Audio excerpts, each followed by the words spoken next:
All right, today we're going to talk about one of the most dramatic stories in all of tech history. It's about the fall of a real titan, and believe me, it has a lot to teach us about the giants we see today. But see, to really get why they fell, you first have to understand just how high they were flying. This quote, it perfectly captures the vibe inside Motorola around 2005. They felt completely untouchable.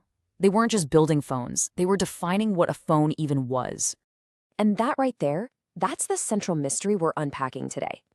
How does a company that literally invented the cell phone, a company that was, for all intents and purposes, unstoppable, how do they lose the future so completely? Well, the answer is a wild lesson in strategy, and maybe more importantly, in vision. Okay, so let's set the stage. You have to remember, before the smartphone craze, there was just the mobile phone industry. And in that world, Motorola wasn't just a player. No way. It was an absolute empire, built on a foundation of just incredible engineering. Their legacy is just this amazing highlight reel of iconic moments. In 1983, they gave us the very first commercial cell phone. Then in 96, boom, the StarTAC, the first flip phone that absolutely everybody wanted. And then, of course, the Razr in 2004. That thing was so thin, so cool. It wasn't just a phone. It was a fashion statement, a total cultural icon. And this wasn't just about making cool-looking phones, you know? This translated into pure, absolute market dominance. At their peak, think about this. More than 1 out of every 5 phones sold on the entire planet was a Motorola. They were the undisputed kings, period.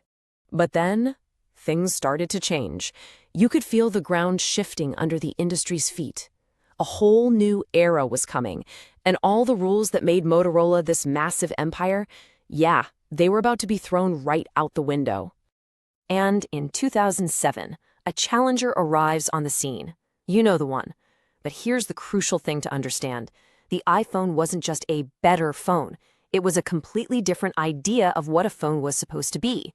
It wasn't about the hardware specs anymore. It was all about the software. Yeah, at the very heart of this new idea was this thing called the app ecosystem. And this is so important. All of a sudden, a phone wasn't just for making calls. It became a portal, a gateway to this huge, ever-expanding universe of apps and services. The value wasn't in the physical thing you held. It was in the network, in what a whole world of developers could build for it. So how does the king respond to this revolution? Well, this is where the story gets kind of tragic. In a classic, almost unbelievable twist, the thing that made them great, their absolute mastery of hardware, was about to become their biggest weakness. Really, put yourself in their shoes for a second. You're Motorola. You are the best in the world at making the physical phone. And then this new competitor comes along and says, hey, that thing you do better than anyone, it's not the most important part anymore. What do you even do? And this right here just perfectly shows the huge disconnect. On one hand, you have Apple, laser-focused on the whole experience, the software, the app store, the interface. And on the other hand, you have Motorola, just doing what they've always done. They doubled down on the device, trying to win by making it thinner, giving it better specs, cramming in more features. They were fighting a software war with hardware weapons. So let's really break down what that experience actually meant. It meant having a massive library of apps for anything you could think of.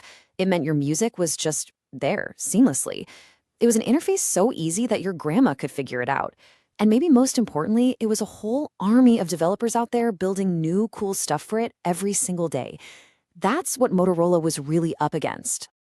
So the result of this massive strategic mistake, well, it wasn't a slow, graceful decline. Oh no, it was a fast, brutal, catastrophic collapse. Just look at these numbers. In 2006, right before the iPhone launch, they had 22% of the entire global market. 4 years later, 2.4%. It's just a nosedive. We're talking one of the fastest, most stunning collapses in business history.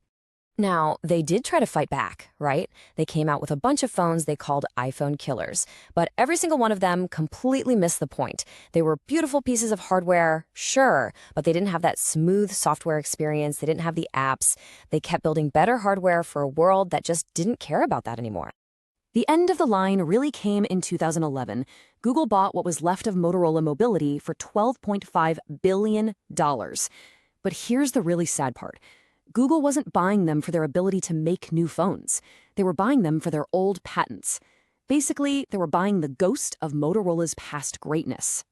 So after all that, what's the big lesson here? What can we take away from the story of this fallen giant? This is really the heart of it. Motorola's fall wasn't a failure of engineering. Their people were still some of the best on the planet. No, it was a failure of vision. They just couldn't see that the whole game had changed. They couldn't imagine a world where the software inside the phone mattered more than the shiny hardware on the outside. So if we're going to boil this all down, you can really pull 3 huge lessons out of it.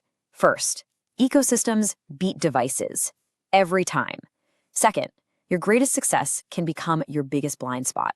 And third, and this is a big one, you can't fight tomorrow's war using yesterday's playbook. And look, this isn't just some old story from a business textbook. These are real, active warnings for the tech giants of today. So I'll just leave you with this final thought. When you look around at the world of AI, of virtual reality, of all the stuff that's coming next, which modern tech giant do you think is making the exact same mistake Motorola made